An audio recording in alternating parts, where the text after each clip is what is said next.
नमस्कार माऊली. चला ज्ञानेश्वरीच्या सहवासात ज्ञानेश्वरी अध्याय 5 मधील 47 ते 56 ओव्यांच्या सहवासामध्ये आपण जाऊया. ज्ञानोबा राय आपल्याला सांगतायत, जै भ्रांती सेजे सुतला, तै स्वप्न सुखे भुलला, मग तो ज्ञानोदयी चेईला म्हणोनिया.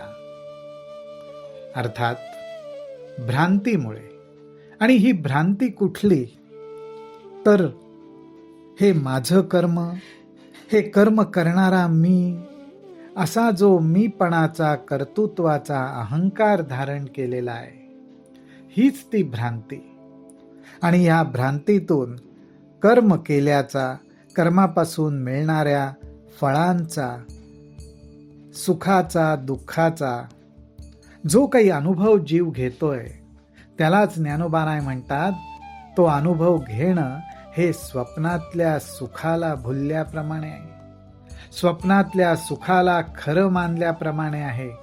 परंतु ज्यावेळी साधकाला आपल्या आत्मस्वरूपाचा बोध होतो, म्हणजेच त्याच्या ठिकाणी ज्ञानाचा उदय होतो, तो उदय झाल्याबरोबर ह्या स्वप्नातनं तो जागा होतो. किंबहुना हे स्वप्न राहतच नाही, कारण आता अधिष्ठान संगती, आता अधिष्ठान संगती. या साधकाची संगत कोणाबरोबर तर अधिष्ठान. आणि हे अधिष्ठान कसलं तर आत्मस्वरूपाचं अधिष्ठान. या आत्मस्वरूपाची संगत त्याला लाभली, त्यामुळे आता अधिष्ठान संगती अशेषाही इंद्रिय वृत्ती, आपुलालिया अर्थी वर्तता हाती. आत्मस्वरूपापाशी त्यांनी अधिष्ठान संगत ठेवल्यामुळे आता त्याला असं लक्षात येतं की अरे, या आत्मस्वरूपाचंच तर अधिष्ठान, आधार या संपूर्ण इंद्रिय वृत्तींना आहे. आणि त्या आधारावर, त्या सत्तेच्या आधारानेच ह्या इंद्रिय वृत्ती आपापल्या विषयांच्या ठिकाणी वावरतायत, कर्म करतायत. बाकी ह्या ठिकाणी दुसरं कर्तृत्व अहंकार घेण्यासारखं काही नाही. माऊली हो, हा विषय अनुभवण्यासारखा आहे, आणि अनुभव येण्यासाठी आपल्याला आत्मपरीक्षण करणं आवश्यक आहे. आत्मपरीक्षणाने आपल्याला लक्षात येतं की इंद्रियांची ओढ ही विषयांकडे असते. त्यामुळे विषयांचं स्मरण झाल्याबरोबर, विषय समोर आल्याबरोबर इंद्रियांची चुळबुळ वाढते आणि त्यांच्याकडनं कर्म घडतं. पण हे सर्व घडणं ज्या अधिष्ठानामुळे घडतं, ते अधिष्ठान मात्र आत्मस्वरूपाचं आहे. दीपाचे नि प्रकाशे, गृहींचे व्यापार जैसे, देही कर्म जात तैसे योगयुक्ता. काय सुंदर दृष्टांत ज्ञानोबा रायांनी दिलाय. ज्ञानोबा राय म्हणतात, ज्याप्रमाणे घरामध्ये आपण दिवा लावतो, त्या दिव्याच्या साह्याने, त्या दिव्याच्या साक्षीने घरातले सर्व व्यवहार होत असतात. त्या व्यवहारांचं दिव्यापाशी काहीच नसतं. तो दिवा फक्त साक्षी भावाने सर्व व्यवहार बघत असतो. किंबहुना बघत असतो का नाही ही जाणीव त्याच्या ठिकाणी नसते, पण त्याच्या आधाराने मात्र सर्व गोष्टी होत असतात. त्याचप्रमाणे जो योगयुक्त आहे, म्हणजेच ज्याने आपलं मन आणि बुद्धी परमेश्वराच्या ठिकाणी स्थिर केलंय, तिथेच स्थिर राहून तो आपल्याकडून घडणाऱ्या सर्व कर्मांकडे बघत असतो. माऊली हो, हाच तो आत्मपरीक्षणाचा अभ्यास, हा आपण नित्य नेमाने केला पाहिजे. दीपाचे नि प्रकाशे, गृहींचे व्यापार जैसे, देही कर्म जात तैसे योगयुक्ता. तो कर्मे करी सकळे, परी कर्म बंधा ना कळे, जैसे न सिंपे जळी जळे पद्मपत्र. वा वा. हा साधक सर्व कर्म करत असतो, सर्व कर्मांच्या ठिकाणी तो उपस्थितही असतो, परंतु ज्याप्रमाणे कमळाच्या पानाला पाणी चिकटत नाही, पाण्याचा स्पर्श होतो पण पाणी चिकटत नाही, त्याप्रमाणे ज्याचं मन आणि बुद्धी आपल्या आराध्य देवतेच्या ठिकाणी रमलंय, रममाण होतं, त्याच्या स्मरणात राहतं, त्या साधकाला कर्माचा लेप बाधत नाही. कर्माच्या ठिकाणी तो असतो, कर्म व्यवस्थित करीतही असतो, परंतु तो मी कर्म करतोय हा अहंकारच बाळगत नाही, कारण अहंकार आपण आपल्या प्रभूच्या चरणी अर्पण केलेला आहे. किती सुंदर उपमा आणि दृष्टांत ज्ञानोबाराय आपल्याला देतात. आता हा जो भाग आपल्याला ज्ञानोबाराय समजावून सांगतायत, माऊली हो, हा अनुभवण्याचा भाग आहे. विचारांच्या साह्याने आपण ह्या अनुभवाविषयी, साधकाच्या मनस्थितीविषयी कल्पना करू शकू, पण ती कल्पना आपल्याला कुठल्याही प्रकारे उपयोगी पडणार नाही.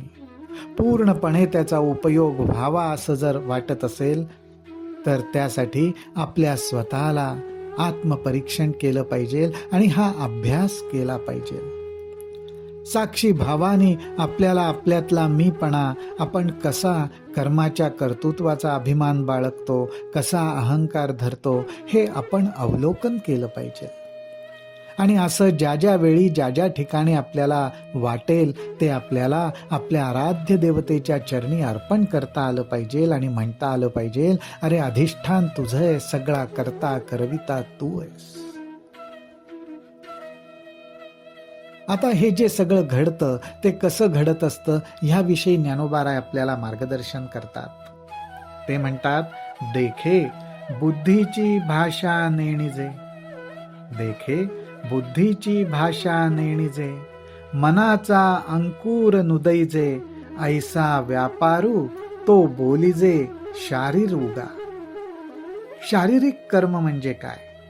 शरीराकडून जे कर्म घडतं म्हणजे जो व्यापार घडतो तो कशाला म्हणतात ते आपल्याला व्यवस्थितपणे ज्ञानोबाराय सांगतायत.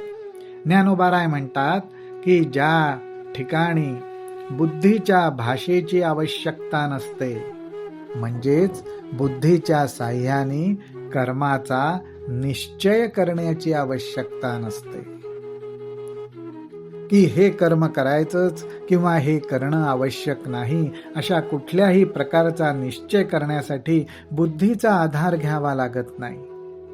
त्याचबरोबर मनामध्ये कुठली तरी वृत्ती स्फुरण पावतीये आणि त्या स्फुरण पावणाऱ्या वृत्तीकडे, विचाराकडे आपण बघतोय की अरे हा बरा विचार आहे का वाईट विचार आहे, अर्थात चांगला विचार आहे का वाईट विचार आहे, योग्य आहे का अयोग्य आहे, असाही कुठल्याही प्रकारे मनाला व्यापार करावा लागत नाही. मनाच्या ठिकाणी होणाऱ्या या व्यापाराला बुद्धीच्या साह्याने कुठल्याही प्रकारा निश्चय करावा लागत नाही आणि सहजपणे कर्म घडतं. त्या कर्माला शरीराचा व्यापार म्हणतात, शरीराचं कर्म म्हणतात. उदाहरणच घ्यायचं झालं तर आपण पटकन पाय हलवतो बसल्या बसल्या, किंवा एखाद्या वेळेस पटकन आपल्याला जांभई येते, शिंका येते, डोळ्याचीही सहजपणे उघडझाप होते. त्या ठिकाणी कुठल्याही प्रकारे मनाचा, बुद्धीचा असण्याचा काहीही संबंध नसतो, त्या दोघांची आवश्यकताही नसते. अशा प्रकारे जे कर्म घडतं ते शारीरिक कर्म होय. हेच मराठे परियेसी तरी बाळकाची चेष्टा जैशी, योगिये कर्मे करीती तैशी केवळा तनु. आता अर्थात हे आपल्याला समजावूनच घ्यायचं असेल तर ज्ञानोबाराय म्हणतात, तुम्हाला मराठी भाषेत मी स्पष्ट सांगतो, अगदी सोप्या भाषेत सांगतो. ते म्हणजे असं की अत्यंत लहान मूल आहे, अत्यंत लहान मूल आहे, त्याला कर्म काय, ते कर्म करण्यासाठी मनाचा, बुद्धीचा कसा उपयोग होतो, काही कल्पना नाही, इतकं ते लहान मूल आहे. पण त्या लहान मुलाचा जो व्यापार चालू असतो, म्हणजेच त्या लहान मुलाचा जो शारीरिक कर्माचा भाग चालू असतो. ज्ञानोबाराय म्हणतात त्याप्रमाणे जो योगी आहे, जो साधक आहे, तो आपल्या शरीराने होणाऱ्या कर्माकडे त्याप्रमाणेच बघत असतो. तेवढीच त्याला शुद्ध असते. हे उदाहरण ज्ञानोबाराय आपल्याला देतात. ते म्हणतात, मग 5 भौतिक संचले, जेव्हा शरीर असे निदेले, तेथ मनची रहाटे एकले, स्वप्नी जेवी. हा अनुभव आपल्या सर्वांना आहे. हे पंचभूतात्मक शरीर सुखाने झोपलेलं असतं, पण त्या झोपेमध्ये एक मात्र कार्य करत असतं आणि ते म्हणजे मन. त्या मनाचं कार्य मात्र चालू असतं. शरीर मात्र सुखाने झोपलेलं असतं आणि त्या मनाचं कार्य म्हणजे काय तर स्वप्न बघण्याचं काम चालू असतं. हे काय नवले नाही? शरीराला त्याची कल्पनाही नसते, पण मन मात्र स्वप्नाच्या ठिकाणी अगदी पूर्ण जागं असतं. हे काय नवले? म्हणून परमेश्वर म्हणतात अर्जुनाला, नवल ऐके धनुर्धरा, कैसा वासनेचा संसारा, देहा होऊ नेदी उजगरा, परी सुख दुःखे भोगी. काय नवले अर्जुना? अरे ही वासना मनामध्ये किती मुरलेली असते. शरीराला जाग होण्याची आवश्यकताही पडत नाही.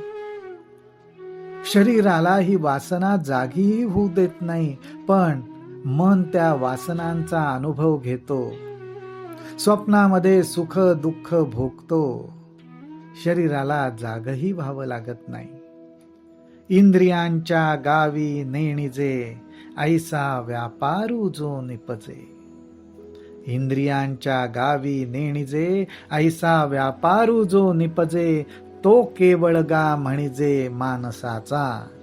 अशा रीतीने इंद्रियांच्या ठिकाणी कुठलाही प्रकारे व्यापार घडत नाही, कर्म घडत नाही. इंद्रियांना अर्थात शरीराला जागही येत नाही, परंतु केवळ सगळा मनाचा खेळ चालतो.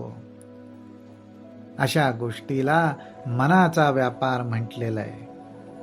ज्ञानोबाराय म्हणतात, योगिये तोही करीती, योगिये तोही करीती, परी कर्मे तेणे न बंधिजती, जे सांडिली आहे संगती अहंभावाची. ही सर्वात महत्वाची गोष्ट ज्ञानोबाराय आपल्याला सांगतायत आणि ही साधकांच्या दृष्टीने अत्यंत महत्वाची आहे. कारण साधक दशेतून योगी दशेमध्ये, योगी अवस्थेमध्ये जर पोचायचं असेल तर कुठल्या गोष्टीची संगत सोडली पाहिजे तर अहंभावाची. जे सांडिली आहे संगती अहंभावाची. एखाद्या योग्याकडून अहो शारीरिक कर्मही घडतं, मानसिक कर्मही घडतं. सर्वसामान्यांप्रमाणे घडणारी सगळी कर्म त्याच्या ठिकाणी घडतात, परंतु कुठल्याही कर्माची बाधा अर्थात कुठल्याही कर्माचं बंधन त्या योगयुक्त झालेल्या पुरुषावर काहीही परिणाम करत नाही. आणि त्याचं कारण एकच, जे सांडिली आहे संगती अहंभावाची. माऊली हो, आपल्याला जर अभ्यासच करायचा असेल तर ह्याच गोष्टीचा करायचा आहे, अहंभावाची संगत सोडायची आहे. जो अहंभावाची संगत सोडायला लागला तो सत्संगाच्या मार्गावर चालतोय हे नक्की. जो अहंभावाची संगत सोडतोय तो सत्संगाच्या मार्गावर चालतोय हे नक्की. आणि अहंभाव सोडायचा आहे तो कुठे सोडायचा आहे तर आपल्या आराध्य देवतेच्या चरणांपाशी सोडायचा आहे. आणि तो कसा सोडायचा असतो हे आपल्याला सत्संगामधून समजतं. आणि हे समजल्यावर त्याचा जो अभ्यास करतो तो योगी. माऊली हो, आपण ज्ञानोबारायांच्या चरणी हीच प्रार्थना करावी की मलाही सत्संगाची संगत लाभू दे, ज्याच्यामुळे मला अहंभावाची संगत सोडायला मदत होईल. रामकृष्ण हरी, रामकृष्ण हरी, रामकृष्ण हरी.